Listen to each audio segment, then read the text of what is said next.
अगर आप प्रभु यीशु मसीह पर विश्वास करते हैं तो आप एक साधारण व्यक्ति नहीं हैं। बाइबल बताती है जो बाइबल के वचनों का पालन करता है वो धन्य है। प्रभु यीशु मसीह ने पहाड़ी उपदेश में धन्य वचन कहे कि धन्य हो तुम जो मन के दीन हो, धन्य हो तुम जो मेल कराने वाले हो, धन्य हो तुम जो सताए जाते हो, धन्य तुम हो जो तुम भूखे और धर्म के भूखे और प्यासे हो। इस तरह की बातों को यीशु मसीह ने बोलकर यह बताया कि एक व्यक्ति जो यीशु मसीह पर विश्वास करता है वो एक नॉर्मल व्यक्ति नहीं रहता है। परमेश्वर का वचन हमें यह समझाता है, हमें यह बताती है कि हमारा जीवन धन्य हो जाता है जब हम परमेश्वर पर विश्वास करते हैं, उसके इकलौते पुत्र यीशु मसीह पर विश्वास करते हैं।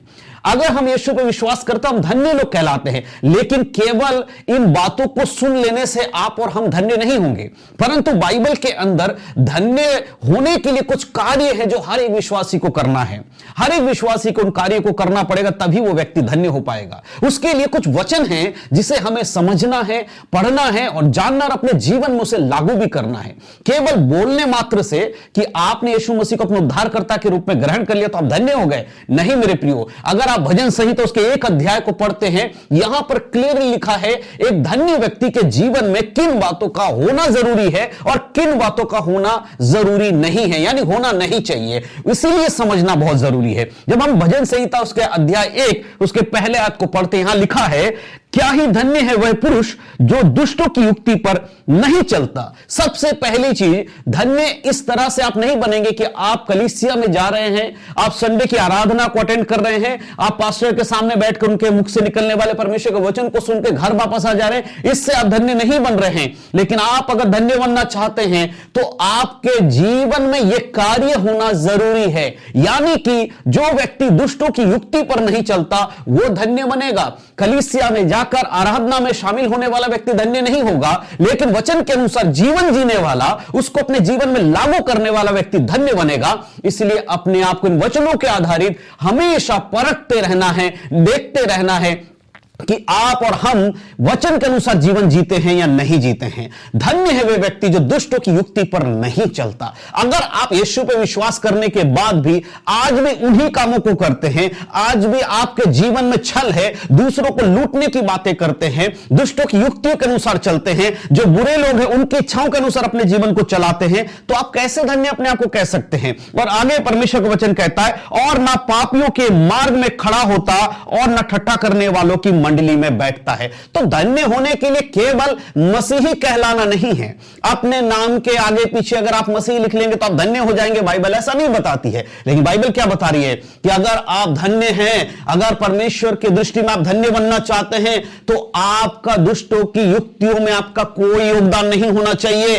ठट्ठा करने की मंडली में आपका कोई योगदान नहीं होना चाहिए, उनकी संगति नहीं करनी है, पापियों के मार्ग में खड़ा नहीं होना है। बहुत बार जब हम लोगों से यह कहा जाता है कि आपका जीवन जब बदल गया है तो आप पुराने स्वभाव में फिर कैसे जीवन जीते हैं। बहुत सारे लोगों का एक प्रॉब्लम होता है, एक उनकी दिक्कत क्या है पता है, कई सारे लोग अपने जीवन के पाप को नहीं छोड़ पाते हैं। उसका कारण यह नहीं है कि वो छोड़ना नहीं चाहते, उसका कारण यह है कि आज भी उस संगति में पड़े हुए हैं जिसकी वजह से उनके जीवन में ये पाप की घटनाएं हो रही हैं। यानी कि पापियों के मंडली में उनका उठना बैठना आज भी है। ऐसे लोगों के संग संगति करते जहां पर गलत चीजें होती हैं।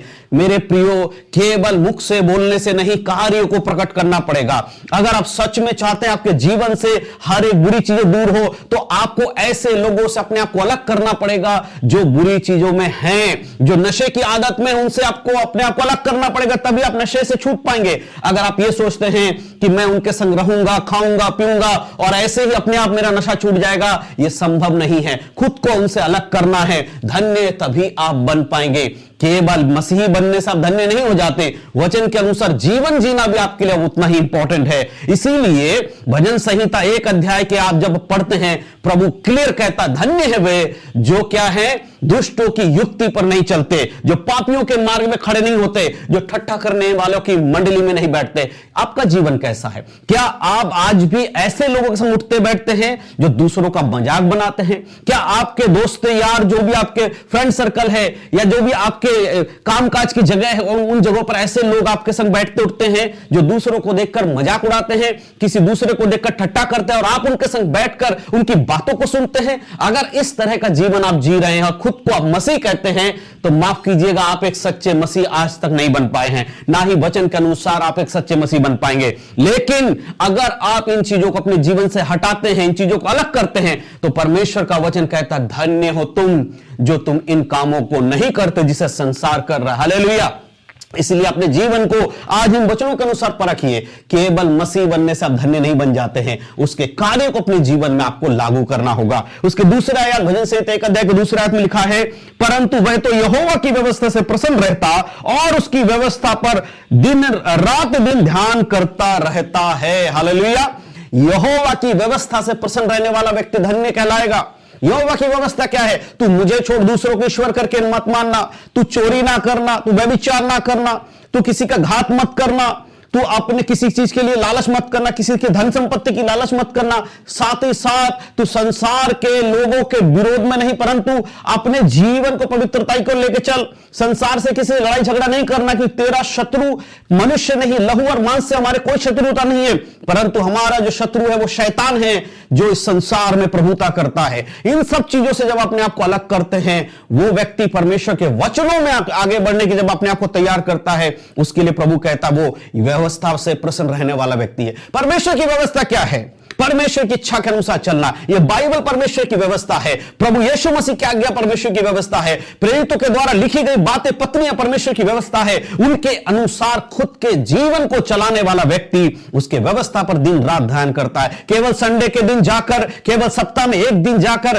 पर पास्टर से मिलकर, कलीसिया के लोगों से मिलकर खुद को यह समझना कि हम व्यवस्था के अनुसार चलते हैं, यह खुद को धोखा देना। आप परमेश्वर को धोखा नहीं दे सकते, लेकिन खुद को भी धोखा मत दीजिए। बाइबल में लिखा है, तेरा जीवन जैसे कलीसिया में है वैसे ही बाहर भी होना चाहिए। जैसा मसीहों के सामने है वैसे ही लोगों के सामने तेरा जीवन होना चाहिए।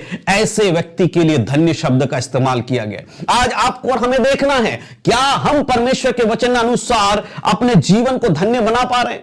क्या परमेश्वर की इच्छा हमारे जीवन में पूरी हो रही है? इस बात को हमें देखना मेरे प्रियो। हालेलुया। केवल मसीह मसीह बोलने से आप मसीह की देह नहीं बन जाएंगे। आपके जीवन में वो कार्य होना चाहिए। जिस तरह परमेश्वर ने हमें पाप से छुड़ाकर बाहर लाया, अगर आप फिर से उसी पाप में जीवन जीते हैं, उन बुराइयों में पड़े हुए हैं, तो क्या आप एक धन्य व्यक्ति बन पाए हैं? नहीं मेरे प्रियो। आज इन वचनों के अनुसार आपको और मुझे देखना चाहिए, क्या हम धन्य हैं या नहीं हैं। जब हम खुद को परखेंगे, जब आप खुद को परखेंगे, आपको पता चलेगा। दूसरा व्यक्ति आकर आपके जीवन की कमियों को बताए, ये तो सेकंड नंबर पे, दूसरे नंबर पे है, लेकिन हर व्यक्ति को अपने जीवन की कमियों के बारे में मालूम रहता है। कोई छुपने वाली बात नहीं है। ये कह देना कि मैं नहीं जानता कि मुझसे क्या गलतियां हो रही, ये सिर्फ और सिर्फ मूर्ख बनाने वाली बात है। हर कोई जानता कि उसने क्या गलत किया, क्या सही किया है, लेकिन थोड़े दिन पहले, थोड़े दिन बाद में उसे पता चलता है, उसे एहसास होता है कि कितनी बड़ी गलती हो गई। आज अगर आपको पता चल रहा है कि कुछ ऐसी बातें हैं आपके जीवन में जिन्हें आपको अपने जीवन से दूर करना है, तो यह सही समय है, यह निर्णय लेने का सही समय है। प्रभु के लोगों, परमेश्वर के लोगों, अपने जीवन को व्यर्थ बातों में मत बिताइए। एक मसीही होने के बाद, यीशु मसीह के द्वारा, उसके लहू के द्वारा छुड़ाए जाने के बाद, आज भी अगर संसारिक बातों में आप हैं, तो यीशु के दूसरे आगमन पर आप उसके संग जाएंगे, इस पर एक सवालिया निशान आ जाएगा। आपको पता नहीं है, क्योंकि न्याय के सिंहासन के सामने प्रभु ने कहा, बहुत सारे लोग यीशु मसीह पे जानने वाले आकर खड़े होकर कहेंगे, हम आपके लोग हैं। यीशु कहता, मैं तुम्हें नहीं जानता। क्या ये शब्द सुनने के लिए आप तैयार हो रहे हैं? नहीं मेरे प्रियो। आज अगर ये बाइबल हमें दिया गया है, इसमें लिखी हुई बातें अगर हमें दी गई हैं, उसका एकमात्र कारण है हम खुद को परखें। आप खुद को परखो, दुनिया में क्या हो रहा है उन सब से हटकर हमें बाइबल में क्या दिया गया उस पर हमारे जीवन को चलाना बहुत जरूरी है। संसार के सदृश मत बनो। तुम्हारे मन के नए हो जाने से तुम्हारा चाल चलन बदलता जाए। हालेलुया। इसीलिए केवल धन्य बोलने से नहीं होंगे, कार्य करने से होंगे। और परमेश्वर से प्रार्थना करें कि वो आपको सामर्थ्य दे, सामर्थ्य बनाए, ताकि आप उसके वचन के अनुसार जीवन जी सके। परमेश्वर के नाम की स्तुति हो, परमेश्वर के नाम की महिमा हो। परमेश्वर आप सबको आशीष दे। यीशु मसीह के नाम में सभी को जय मसीह की। God bless you.